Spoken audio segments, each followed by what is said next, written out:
Assalamualaikum warahmatullahi wabarakatuh. Perkenalkan, nama saya Divya Nugra Rizky, NPM 204300004. Saya dari kelas J, Prodi S1 Ilmu Komputer. Saya akan mempresentasikan UAS pengolahan data terdistribusi.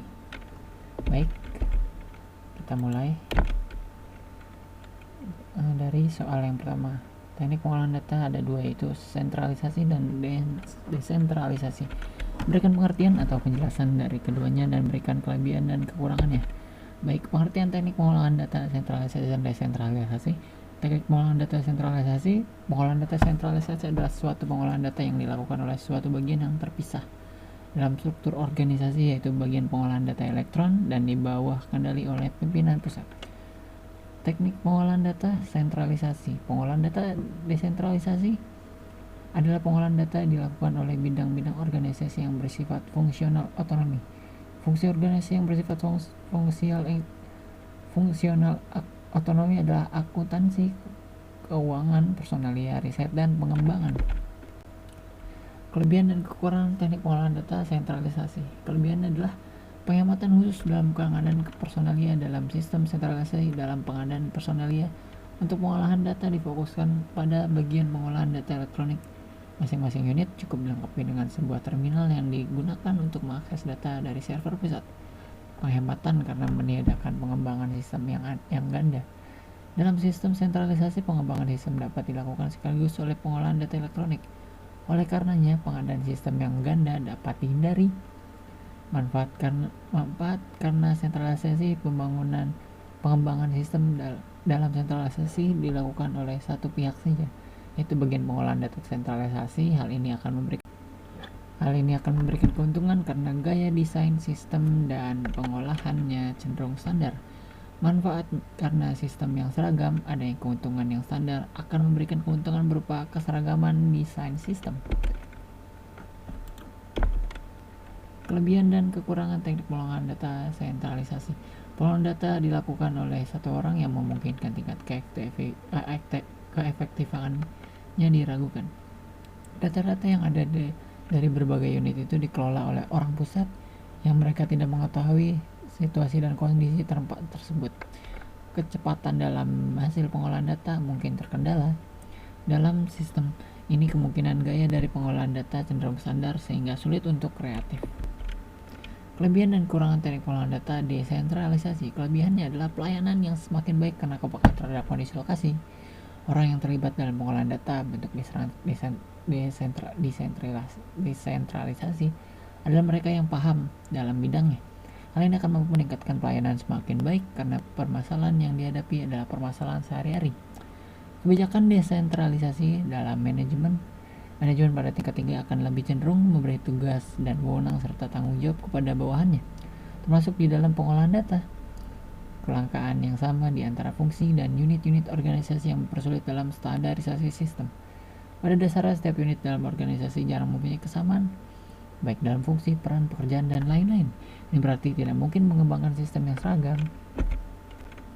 Kelebihan dan kekurangan teknik pengolahan data desentralisasi. Kekurangannya, pengolahan data menggunakan banyak orang, sehingga jika suatu unit kerja lamban, maka informasi akan berhasil dengan pelan.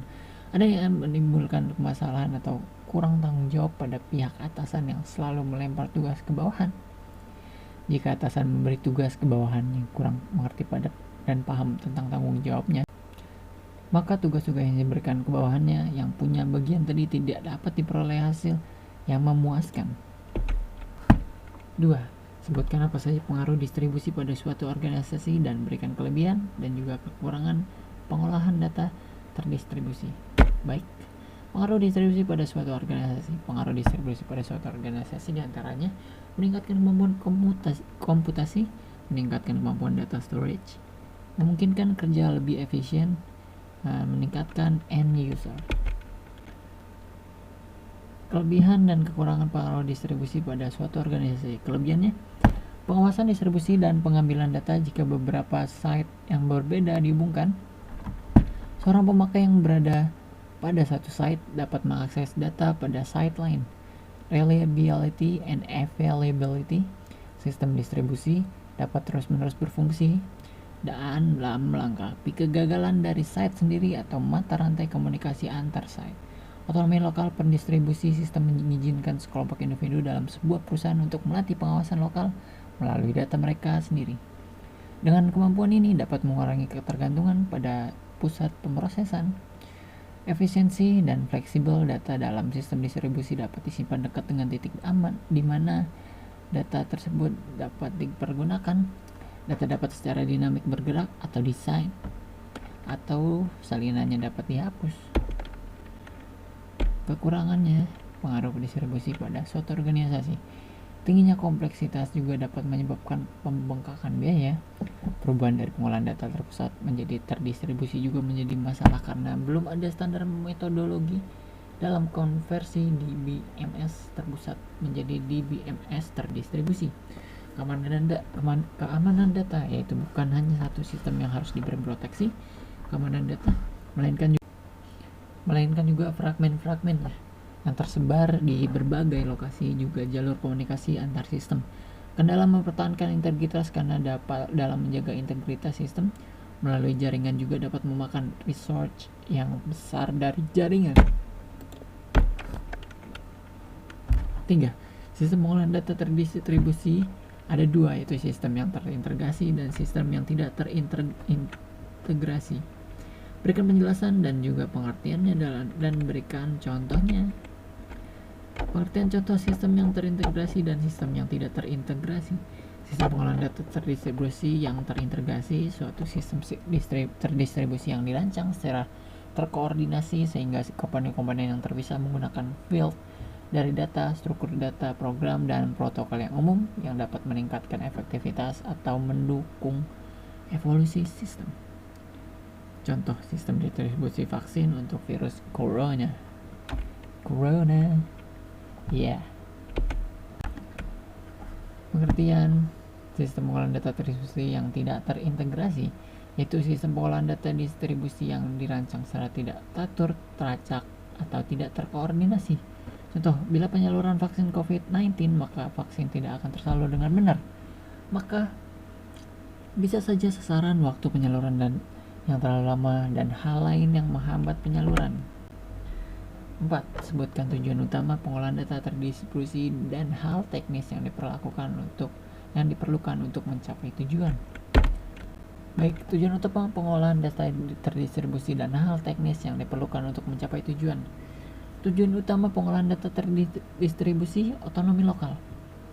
Memberikan tingkat otonomi lokal dalam komputasi kepada kelompok pemakai lokal. Produktivitas pemakai, menyediakan teknik dan bahasa sehingga pemakai dapat memberi hasil yang maksimum dalam menggunakan sistem komputer. Dialog terminal, membuat terminal mudah digunakan dengan struktur dialog yang menghasilkan intelijensia yang terdistribusi. Tujuan utama pengolahan data terdistribusi dan hal teknis yang diperlukan untuk mencapai tujuan. Jarak menjadi tidak nyata, membuat jarak menjadi tidak nyata dengan menggunakan jaringan yang sesuai rancangannya. Privacy dan keamanan, mencegah pengaksesan data dan sumber data tanpa izin dan melindungi data dari kegagalan maupun tindak kejahatan. Audit, menjamin pengupdatean record yang penting seperti data keuangan yang dapat diaudit dengan penuh. Penyembunyian kerumitan, sistem sedapat mungkin menyembunyikan kerumitan dari user. Hal teknis yang dapat diperlukan untuk mencapai tujuan. Penggunaan komputer mini dan mikro, teknik database, jaringan komputer, struktur jaringan yang fleksibel, kontrol data saluran yang standar, terminal virtual, kriptografi, keamanan audit, bahasa tingkat tinggi, kamus data, strategi, administrasi sistem, data, dan jaringan. Baik, terima kasih presentasi saya. Mohon maaf bila terlalu cepat atau banyak kesalahan dalam penyampaian. Mohon maaf dan terima kasih. Wassalamualaikum warahmatullahi wabarakatuh.